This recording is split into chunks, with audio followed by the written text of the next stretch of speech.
Guys இன்றைக்கி நம்ம வீட்டில் வந்து பணியாரம் போட்டிருந்தது. பணியாரம் எப்பயும் வந்து இனிப்பு பணியாரம் அண்டு கார பணியாரம் போடுவோம். கார பணியாரத்தில் கொஞ்சம் இன்றைக்கி டிஃப்ரெண்ட் வெரைட்டியாக இருக்குன்னு சொல்லிட்டு தாளிப்பில் எப்பயும் வந்து நம்ம கடலைப்பருப்பு, சின்ன வெங்காயம், கொத்தமல்லி, கருவேப்பிலை இதெல்லாம் பொடி பொடியாக நறுக்கி போடுவோம். அண்ட் இன்றைக்கி வந்து கேரட்டும் பீட்ரூட்டையும் வந்து ஆட் பண்ணியிருந்தது. ஸோ வந்து அது கலர்ஃபுல்லாக வந்துருந்துச்சு.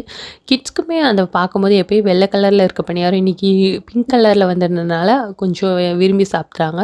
ஸோ நீங்களும் இதை ட்ரை பண்ணி பாருங்கள். நம்ம சேனலை மறக்காமல் சப்ஸ்கிரைப் பண்ணிடுங்க. அப்போ தான் நம்ம போடுற வீடியோஸ்லாம் உங்களுக்கு வரும். இந்த பணியாரத்தெல்லாம் எடுத்துகிட்டு ஃபஸ்ட்டு என்ன பண்ணுவோம், கிட்ஸ்க்கு தான் ஊட்டுவோம். ஸ்கூல் டேஸில் தான் வந்து அறக்க பறக்க ஊட்டிட்டு வேகமாக அனுப்புவோம். அண்ட் லீவ் டேஸ்லையாச்சும் ஆறாமர சாப்பிட்டுட்டு ஃபஸ்ட்டு அவங்களுக்கு மெதுவாக ஊட்டிட்டு அடுத்து நான் சாப்பிட ஆரம்பித்தேன். அண்டு இதெல்லாம் முடிச்சதுக்கப்புறம் அவங்க வேலையை அவங்க ஆரம்பிச்சிட்டாங்க. போய் டிவி முன்னாடி உட்காந்து டிவியை பார்க்க ஆரம்பிச்சிட்டாங்க. லீவு நாள் வந்தாலே வந்து இதுதான் ப்ராப்ளம். டிவி பார்க்க ஆரம்பித்தாலே கண்ணு போயிடும். ஸோ வந்து அவங்களுக்கு ஒரு ஆக்டிவிட்டி புக் வந்து எடுத்து கொடுத்தேன். Activity book